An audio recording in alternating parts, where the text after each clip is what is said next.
Got this vehicle here. Alright guys, so we made it out of the devastation. We're on our way back home. I just wanted to give a little bit of a summary of exactly what we went through. So pretty much we were here not knowing exactly what we were going to run into. We decided to start our way towards Malibu Canyon, towards Malibu, and then to Pacific Palisades, and eventually down to the Pasadena Humane Society and Altadena to survey the damage out there in those homes. Now, we did know when we were coming to this area that we were going to be dealing with possible blockages to try to figure out how we were going to be able to get into these communities. Also, we knew that that area was going to have a lot more police presence versus Altadena, because of the fact that those homes are more middle class, and obviously those are multi-million dollar homes. So once we were able to get to the Pacific Palisades area in Malibu, we did run into a lot of situations where you could only cross certain roads if you were a resident of that community. And we were dealing with the National Guard. Some people were nice, some people were very stern. And one person, I guess maybe wasn't paying attention, and we got into one of the neighborhoods. Yeah.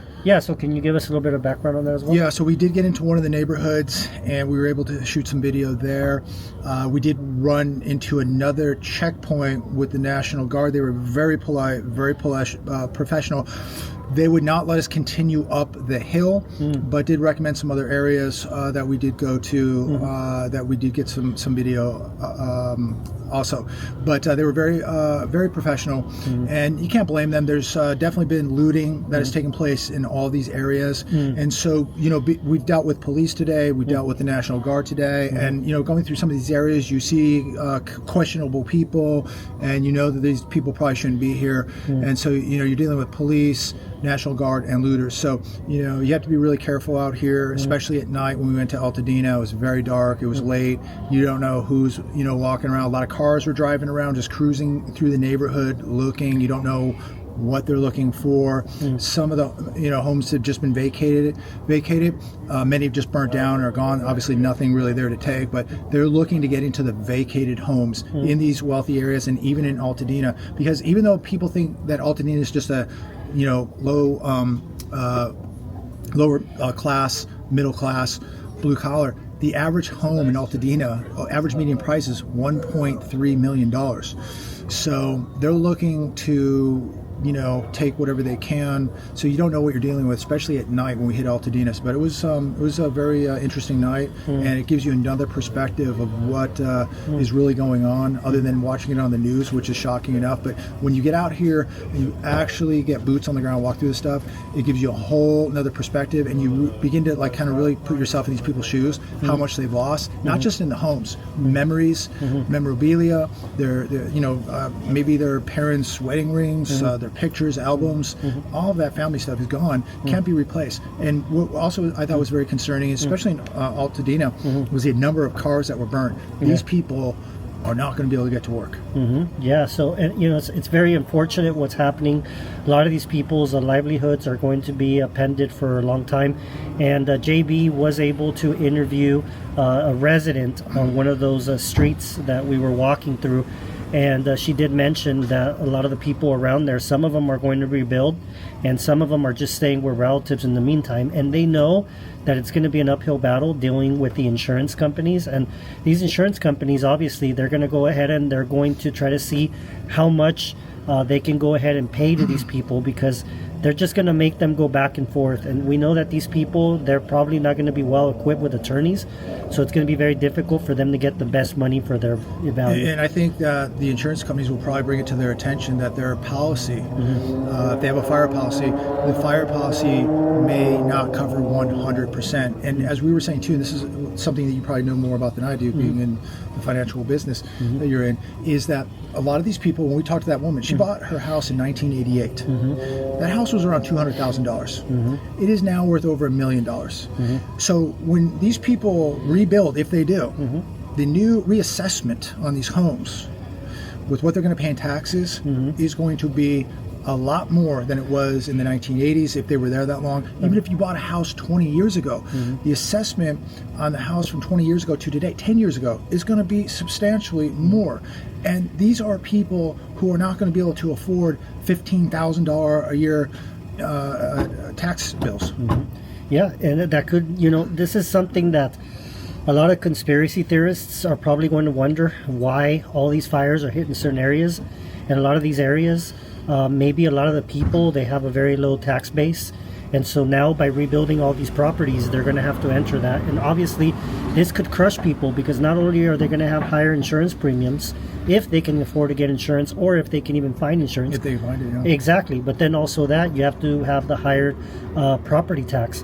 And so all that could crush people, even if they end up not having a mortgage. And it could crush cities. It could crush the tax revenue is not coming in. Yeah. And it may not come in for years. Exactly. And that's what's going to end up happening in the short term, which a lot of these properties, if there's no building on it, then unfortunately there's no taxes on that building for a certain period of time until it gets rebuilt. So yeah, and it was just really odd, the fact that Altadena, when we were driving through these neighborhoods, there's houses that got burnt down. You have a series of homes, and then you'll have a large series of homes right next to them that are just untouched, people living there, lights are on, everything looks good, Christmas lights, everything. I would call it like a checkerboard. Yeah. Checkerboard effect with the fires. So you have an entire block gone, but across the street, all those houses are fine. Yeah. You'll have 5 houses gone, then the next, 5 houses are fine. Yeah. It's very strange. Yeah, and we saw that a lot over there. And over in the Malibu area and Pacific Palisades, it's just a different story. You did see up the hill, there were a couple houses where they were literally feet away from getting burnt down, because you would see one large house completely burned down to the ground, and then you would see another one that looks completely it's intact. It looks like there's people there as well. Yeah. Very, very eye-opening day. Yeah. My heart goes out to these people. Say a prayer for these people. Don't forget about the people in North Carolina, East Palestine, Maui. Yeah. And so all of this could happen anywhere. It's very important to take note of that. Don't take for granted what you have today, because these people's lives have been turned upside down, and they will be for years to come. Yeah. And that's if you didn't lose one of your pets. That's if you didn't lose a family member. A lot of people, are still missing. I think we're about 25 people who've lost their lives. And so just think about losing a family member, how devastated it would be.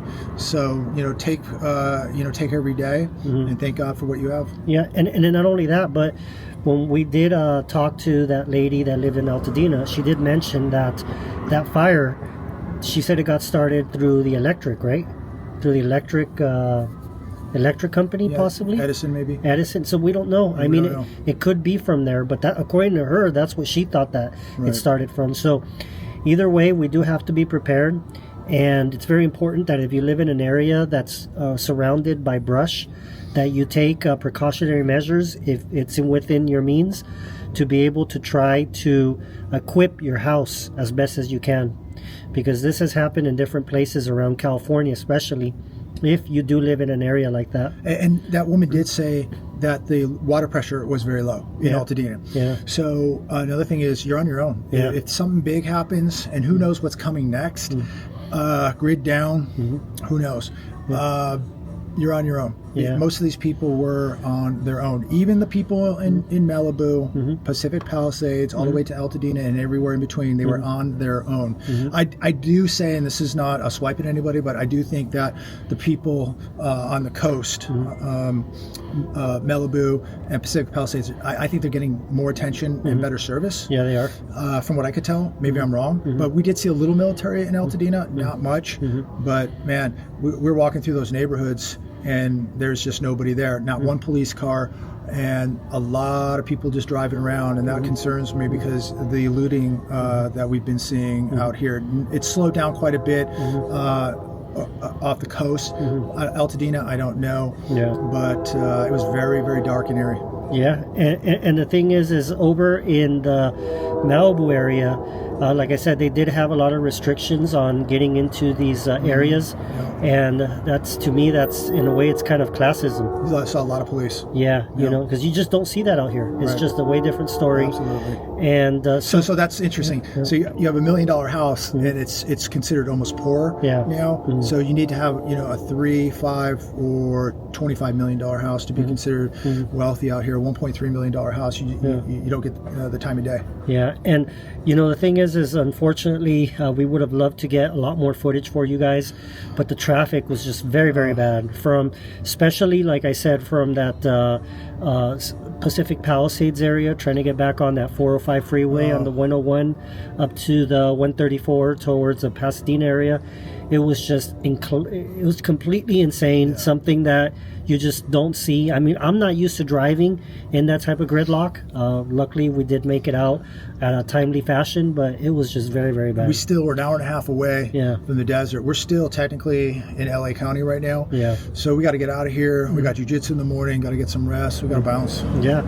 And then also another thing that we did notice in Altadena is the air. You could smell the toxins, and then if you're out there for a little bit of a time period, your eyes, they start getting watery.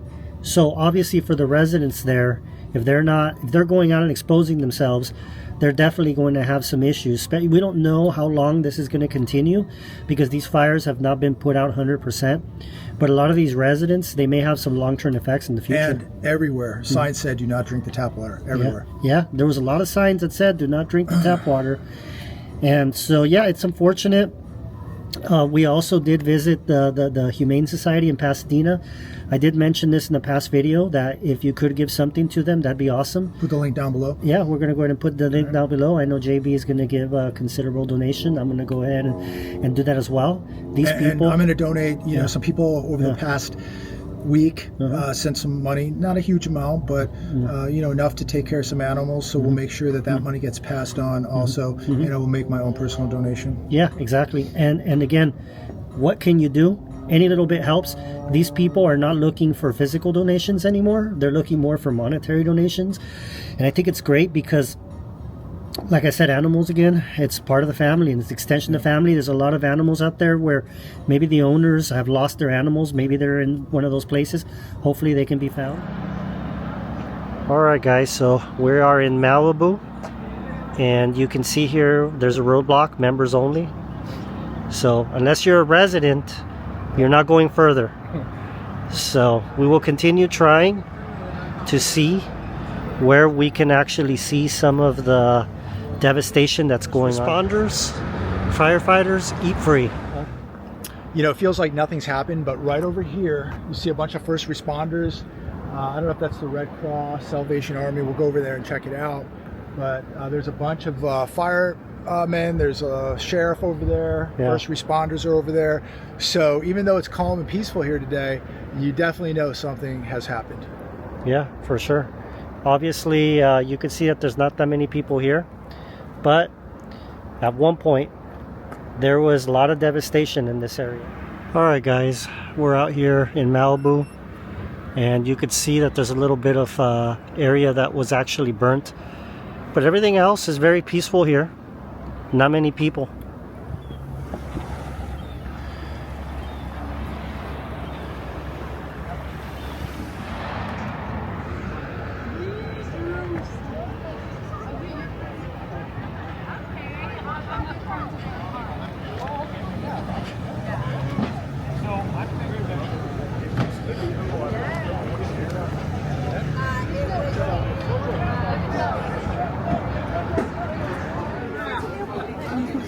Say hello, Mary. Say hi. What is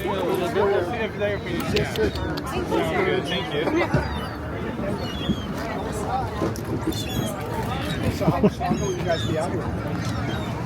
Until the dogs say we're done. Nice.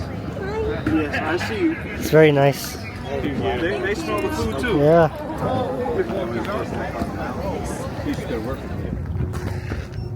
Wow. Yeah. Wow. All right, so we're here at the area past the checkpoints on Sunset Boulevard, and we were able to talk to some people, the National Guard, who were protecting to make sure that only the residents of this area pass through. But we were able to get some footage here. And as you can see, we got some devastation. Some properties that were completely burnt down.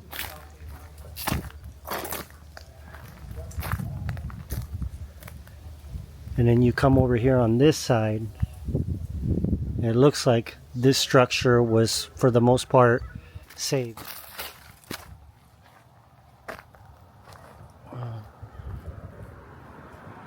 Here's a sign.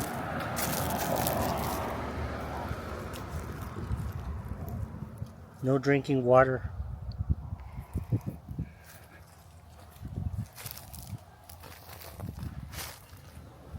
Wow, look at this devastation. There's actually a burnt vehicle down there as well. Looks like a Porsche. Everything is just destroyed. Looks like a bomb went off out here. You could actually still smell the remains of everything that was burnt down. Looked like this was a real nice property at one point. So we made it here to Altadena, which is close to Woodbury Road, and I'm going to go ahead and show you something here. We got a burnt out vehicle right here.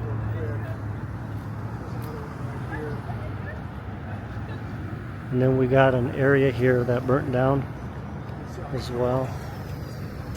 These are areas that were devastated here in Altadena. Here's another vehicle that was charred.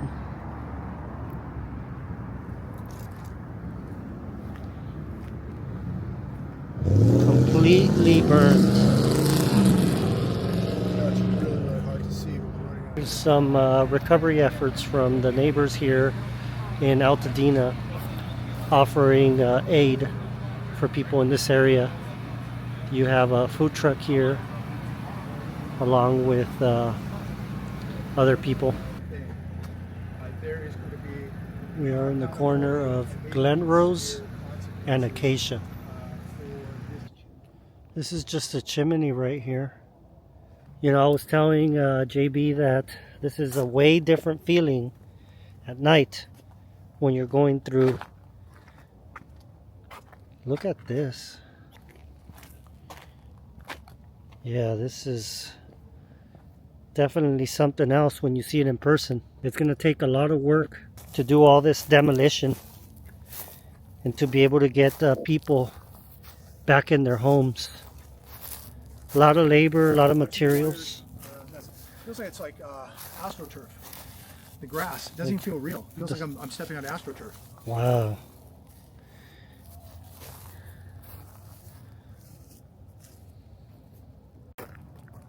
Wow. He's looking loose.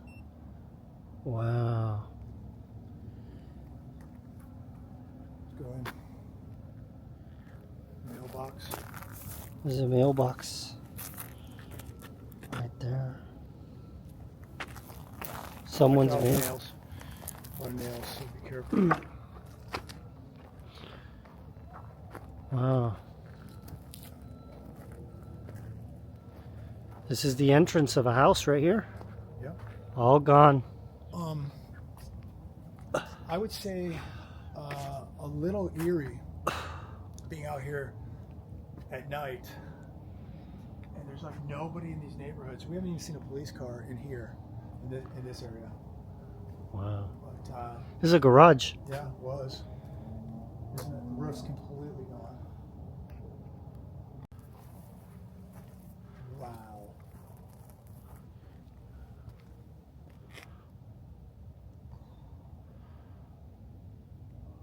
So this was a corner lot. Looked like a pretty big lot here.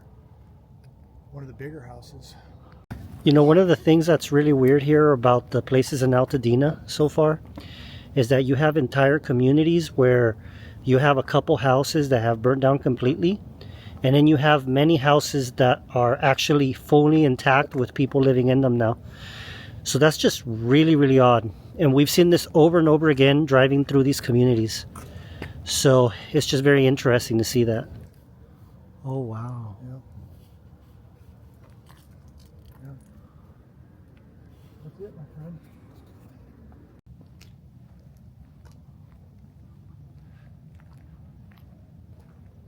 Wow.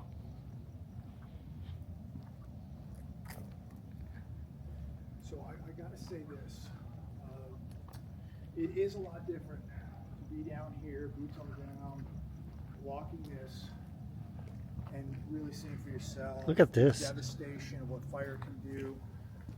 You can smell it in the air. You can see people's homes gone, businesses gone, their cars are gone there too. The car back there. And the truck over there. So again, we're going to go ahead and leave this video here, and we'll see you guys in the next one. Take care. Bye.